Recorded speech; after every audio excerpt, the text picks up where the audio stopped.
Plan D code आतंकी factory का भंडाफोड़। दिल्ली पुलिस की स्पेशल सेल ने दिल्ली, यूपी से लेकर झारखंड और राजस्थान तक छापेमारी की है। कई ठिकानों पर दबिश देकर अलकायदा मॉड्यूल के 14 आतंकियों पर शिकंजा कसा है। इस टीम ने झारखंड, राजस्थान और यूपी की पुलिस के साथ मिलकर एक ज्वाइंट ऑपरेशन चलाया और उस मॉड्यूल पर प्रहार किया है जिसे रांची का रहने वाला डॉक्टर इश्तियाक लीड कर रहा था। और इस डॉक्टर का यह संगठन भारत में आतंकी वारदातों को अंजाम देने की फिराक में था। इतना ही नहीं, बाकायदा देश को दहलाने के लिए आतंकियों को अलग अलग राज्यों में हथियारों के साथ ट्रेनिंग दी जा रही थी। कैसे सुरक्षा एजेंसियों ने इस मॉड्यूल का भंडाफोड़ किया है, इसी पर चर्चा करेंगे, इसी को समझेंगे। कई सारे मेहमान भी हमारे साथ मौजूद हैं, लेकिन उससे पहले आपको दिखाते हैं इस पूरे मामले पर एक खास रिपोर्ट। दिल्ली टू राजस्थान, 14 आतंकी गिरफ्तार।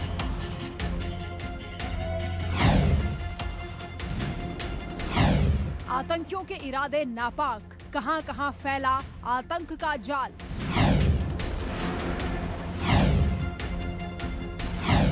एटीएस का एक्शन, 3 राज्य, 17 लोकेशन।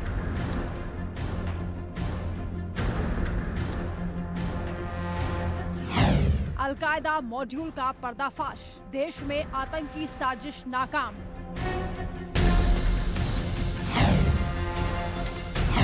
दहशतगर्द बना रहे थे प्लान, बरामद हुआ आतंक का सामान।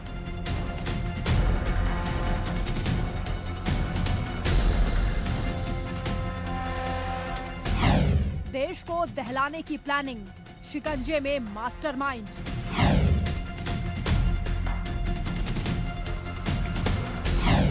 एटीएस ने कसा शिकंजा, आतंकी साजिश का खुलासा।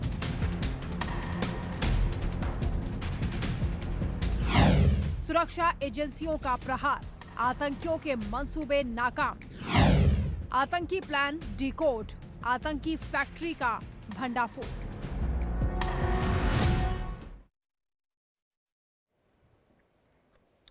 और इसी को लेकर हम चर्चा करेंगे, क्योंकि देखिए समझना जरूरी है कि ऑपरेशंस कैसे किए जाते हैं। कब से पुलिस को इस बात की जानकारी थी? 2-3 राज्यों की पुलिस मिलकर ज्वाइंट ऑपरेशन कर रही है। हमारे साथ खास मेहमान भी जुड़ गए। जीएस सवाना पूर्व डीसीपी है दिल्ली पुलिस के, कुछ ही देर में वो जुड़ेंगे। वेद भूषण है पूर्व एसीपी दिल्ली पुलिस, वो जुड़ चुके हैं। साथ ही साथ हमारे संवाददाता भी जुड़े हुए हैं। रजनीश शर्मा दिल्ली से, दीपक चावला जयपुर से जुड़ेंगे और रजनीश सिन्हा पटना से हमारे साथ लगातार जुड़े हुए हैं। मैं सबसे पहले रुक करना चाहूंगी वेद भूषण जी आपका, और मैं ये समझना चाहती हूं कि जब भी ऐसी कोई इंफॉर्मेशन, क्योंकि आपका खुद का एक्सपीरियंस अच्छा खासा एडमिनिस्ट्रेशन में रहा है, जब भी आतंकियों से रिलेटेड कोई इंफॉर्मेशन किसी स्टेट की पुलिस को मिलती है, कैसे ज्वाइंट ऑपरेशंस किए जाते हैं। साथ ही साथ ये भी मैं समझना चाहूंगी, क्योंकि इस पूरे मामले में एंटी टेररिज्म स्क्वाड शामिल थी।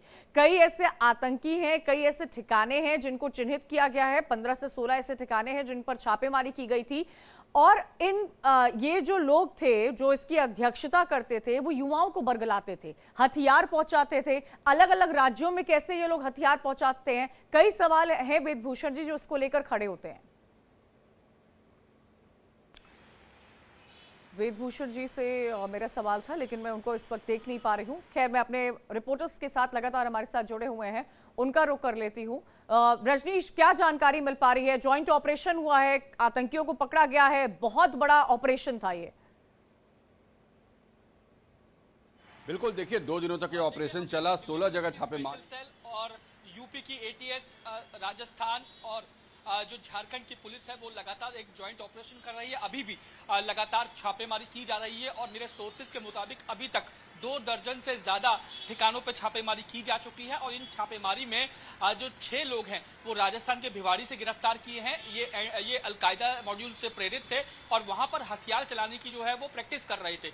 और दूसरी अगर बात की जाए तो यूपी और झारखंड से 8 लोगों को गिरफ्तार किया है। इन 8 लोगों के पास से न सिर्फ विस्फोटक, AK-47 और जो धार्मिक जो भावनाएं भड़काने वाली जो किताबें होती हैं वो इनके पास से बरामद हुई है, ताकि इन लोगों का ब्रेन जो वॉश किया जा सके। इसके अलावा एक शख्स जो झारखंड से गिरफ्तार किया गया, उसका नाम है डॉक्टर इश्तियाक।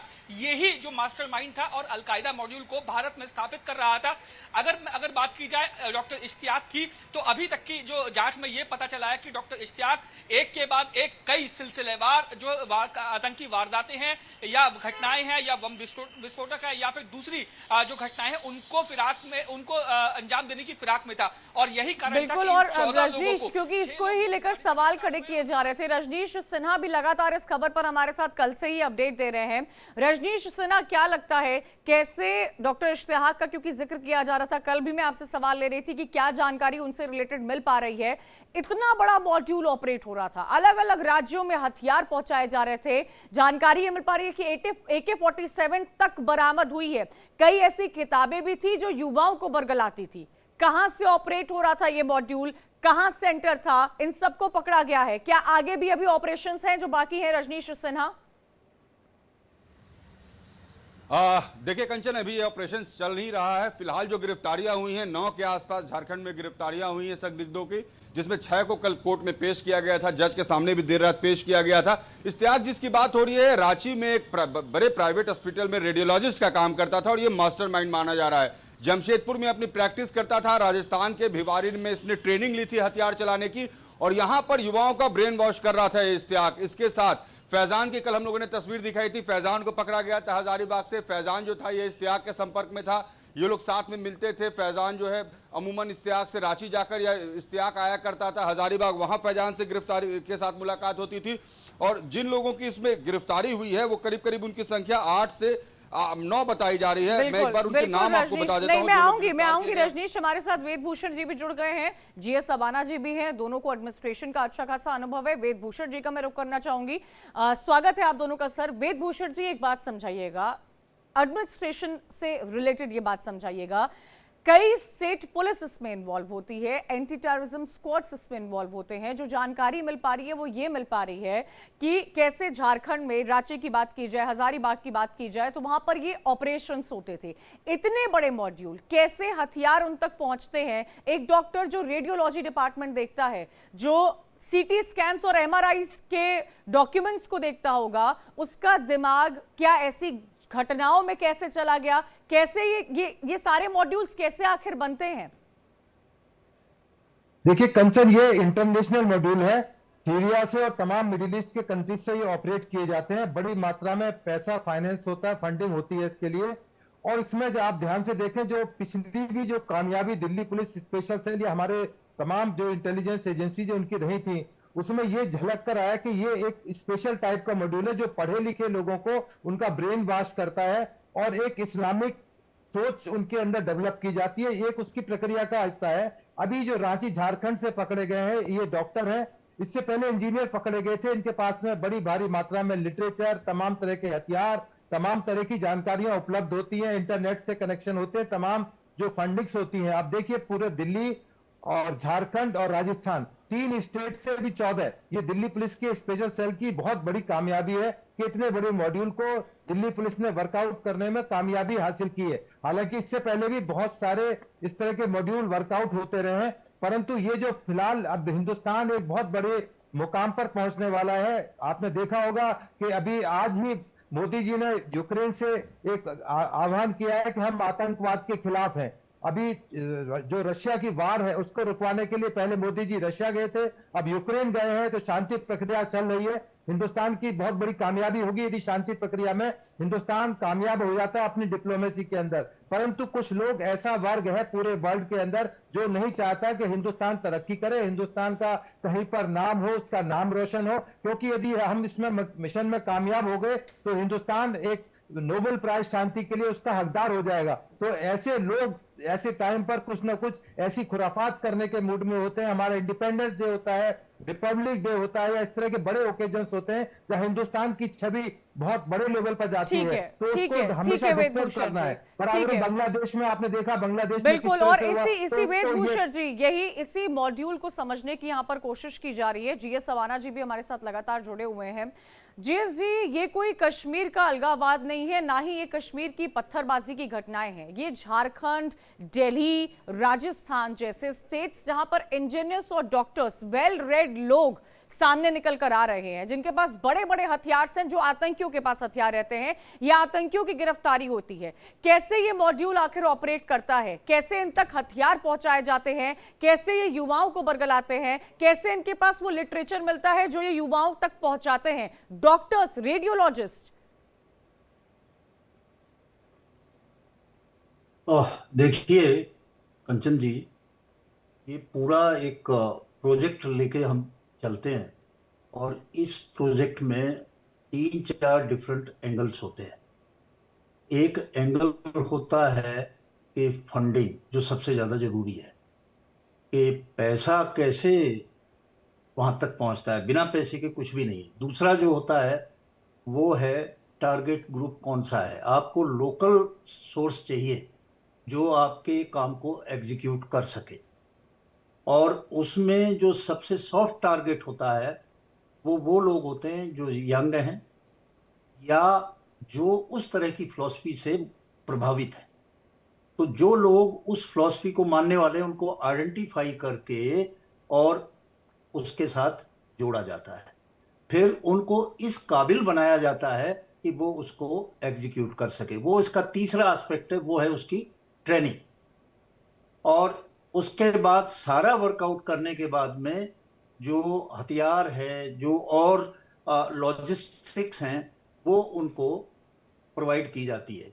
तो एक पूरा प्रोजेक्ट चलता है और उस प्रोजेक्ट के हिसाब से ये सारा काम करते हैं। अब जैसे आपने कहा कि हथियार, तो हथियार अभी भी हमारे जो बॉर्डर्स हैं वो पूर्ण रूप से सील नहीं किए जा सकते, उसके कई रास्ते हैं। हमारा सबसे सॉफ्ट जो बॉर्डर है वो नेपाल है, और ये जो सॉफ्ट बॉर्डर्स हैं इनके जरिए वो चीजें आती हैं, पूरा लिंकेज है, इसमें लोकल सोर्सेज होते हैं। इसमें सबसे जरूरी यह होता है कि किसी एक जगह या एक स्टेट में ये रहता नहीं है, ये फैला रहता है। तो इसमें कोऑर्डिनेटेड अप्रोच की आवश्यकता पड़ती है, जो दूसरी जितनी भी पुलिस फोर्सेज हैं, एजेंसीज हैं, उनको इन्वॉल्व किया जाता है। और इन्वॉल्व करने के बाद वो जो इंफॉर्मेशन एक जगह डेवलप की गई है उसके ऊपर काम होता है। पर ख्याल ये भी रखा जाता है कि जो आपने टेक्निकल सर्वेलेंस या दूसरी सोर्सेज के जरिए से जो इंफॉर्मेशन डेवलप की है उसकी लीकेज ना हो जाए। और कई बार सब कुछ ठीक ठाक होते हुए भी, और जब हम हिट करने की कोशिश करते हैं उससे पहले लीकेज ऑफ द इंफॉर्मेशन की वजह से उस काम को नहीं कर पाते हैं। तो उसका भी ख्याल रखा जाता है कि जब इंफॉर्मेशन शेयर की जा रही है वो आदमी जो है वो कितना हमारे यहाँ पे रिलायबल है, क्योंकि ये सारे मॉड्यूल इंडिपेंडेंटली नहीं चलते, they have some linkage with the government officials also, तो वो भी आइडेंटिफाई करते हैं। तो ये सारे एस्पेक्ट एक साथ लेके अलग अलग, यानी कि ये एक यही जीएसजी में यही एक अंडरस्टैंडिंग चाहती थी कि सारी एजेंसीज एक साथ समन्वय के साथ किस तरह काम करती है, क्योंकि जो पुलिस का जॉइंट ऑपरेशन है सराहनीय है, जिस तरह से टारगेट्स को चिन्हित किया गया है और ये बड़ी कार्रवाई के तौर पर और एक बड़े सक्सेस के तौर पर भी इसको देखा जा रहा है। जयपुर से भी हमारे संवाददाता दीपक लगातार जुड़े हुए, क्योंकि राजस्थान का भी राज्य जो है वो इसमें इन्वॉल्व हुआ है। मैं दीपक से थोड़े अपडेट लेना चाहूंगी। दीपक, इस पूरे मामले में राजस्थान को लेकर क्या खबरें सामने आ रही हैं? देखिए, बिल्कुल राजस्थान की जो भिवाड़ी है वहाँ पर जो चौपान की थाने की 6 से 7 किलोमीटर जो पहाड़ी है वहाँ पर ये कार्रवाई हुई है। और कल जब दिल्ली पुलिस वहाँ पर पहुँची, इसके साथ ही राजस्थान एटीएस और लोकल पुलिस वहाँ पर पहुँची, तो पता चला कि जो पहाड़ी क्षेत्र है, जो जंगल क्षेत्र है, वहाँ पर ये 6 लोग जो है संदिग्ध वो है छुपे हुए, और लगातार वो हथियारों की जो ट्रेनिंग है वो भी ले रहे थे। इसके साथ ही इनसे जो है AK-47 और गोला बारूद बरामद हुआ है। अब बड़ा सवाल ये कि AK-47 जैसे हथियार हथियार जो इनके पास राजस्थान के भिवाड़ी तक कैसे आए, क्या इन 6 के अलावा अभी ये भी पता चला है जांच में कि ये सारे के सारे जो है वो राजस्थान के भिवाड़ी के रहने वाले नहीं हैं, ये बाहर के रहने वाले हैं। तो ऐसे में बड़ा सवाल ये खड़ा होता है कि ये राजस्थान तक आए कैसे। इसके साथ ही ये भिवाड़ी की जो पहाड़ी है वहाँ पर ये ट्रेनिंग ले रहे थे, लेकिन ट्रेनिंग वहाँ पर ले रहे थे, लेकिन हो सकता है कि ये रहते कहीं और थे, यानी कि आसपास भिवाड़ी के शहर में कहीं रहते होंगे या किसी यहाँ ठीक है, पर जो और छिपे इसी हो को सकते लेकर हैं। दीपक तो वहाँ पर कई भी यहाँ सारे पर सवाल खड़े हो रहे हैं। जी सवाना जी, मैं आपसे ये भी समझना चाहूंगी क्योंकि आप हमारे रिपोर्टर्स को सुन रहे होंगे, कई इंफॉर्मेशन हमारे पास ऐसी भी आ रही हैं कि मॉड्यूल कहीं से ऑपरेट करता था, सेंटर कहीं हुआ करता था, लोग अलग अलग राज्यों में बटे हुए थे, जैसा आपने भी इसका जिक्र किया है। यानी कि ये कहा जाए कि ये बहुत बड़ा नेटवर्क होता है जीएस साहब, और इस नेटवर्क को पकड़ने के लिए लंबे समय से पुलिस, जॉइंट फोर्सेस और कई एजेंसीज हैं जो तैयारी कर रही होती हैं। अभी जो ये गिरफ्तारियां हुई है, जिन आतंकियों को पकड़ा गया है, ये कहा जाए कि ये नेटवर्क और भी बड़ा हो सकता है। इसके किसी भी इस तरह के ऑपरेशन के 2 हिस्से होते हैं। एक, जब उस टारगेट तक पहुंच के अरेस्ट वगैरह करते हैं। अभी भी जो अरेस्ट हुए हैं 8-9 लोग हुए हैं, इतने बड़े उसमें इससे कहीं ज्यादा लोग लिप्त होंगे। और फिर दूसरा, वो लोग जिन्होंने हेल्प किसी न किसी रूप में की है, किसी ने ट्रांसपोर्टेशन में की है, किसी ने उसको छुपाने में की है, क्योंकि ये लोग कोई वैसे तो रहते नहीं, ये किसी ना किसी गाइज में होते हैं, डिस्गाइज में होते हैं, छुपे होते हैं, कहीं कुछ काम कर रहे होंगे तो उसका जो मालिक है उसकी शय पे होगा कि भाई ये मेरा वर्कर है, ये फला है, ये है। तो वो जो लोग जिस तरह से छुप के रहते हैं वो है। फिर कैसे उनको ट्रेनिंग दी जा रही, जब ट्रेनिंग दी जाती है तो वो जगह सिक्योर की जाती है क्योंकि उस पर शक हो जाएगा, वो कैसे अरेंज किए हैं। और बड़े घातक हथियार इनसे जैसे प्राप्त हुए हैं। बिल्कुल, मेरे पास समय की कमी है कोई सर, आम मेरे हथियार पास नहीं है। हाँ, मेरे पास समय की कमी है सर। मैं आखिरी सवाल वेदभूषण जी से लेना चाहूंगी। वेदभूषण जी, दिल्ली पुलिस की बात की जाए, झारखंड पुलिस की बात की जाए, राजस्थान की पुलिस की बात की जाए, एंटी टेररिज्म स्क्वाड की बात की जाए, समन्वय सभी का रहा है, बहुत शानदार एफर्ट रहे हैं, और इसी टीम एफर्ट को देखते हुए ये बड़ी गिरफ्तारियां हुई है, एक बड़ा नेक्सस ऑपरेट हो रहा था। देखिए कंचन, ये पूरा एक सिस्टम जो गृह मंत्रालय के तहत आता है, उसमें एक कोऑर्डिनेशन कमेटी भी होती है, एक इंटेलिजेंस ब्यूरो का आउटपुट होता है, और बहुत सारी जो इंफॉर्मेशन है दिल्ली पुलिस नहीं स्वतः गेन करती है, उसको आईबी, सीबीआई, एनआईए और जो दूसरी एजेंसी है दिल्ली पुलिस को टाइम एंड अगेन शेयर कर देती। क्योंकि दिल्ली पुलिस एक राजधानी की पुलिस है, तो दिल्ली पुलिस की एक्सेस आईबी के लिए और दूसरे डिपार्टमेंट के लिए बहुत इजी होती है, तो वो तुरंत शेयर करते हैं दिल्ली पुलिस को। और जो कंसर्न जैसे हमारा स्पेशल सेल है, वो तमाम इंफॉर्मेशन को डेवलप करके दूसरे स्टेट के साथ में एक ज्वाइंट ऑपरेशन करते हैं।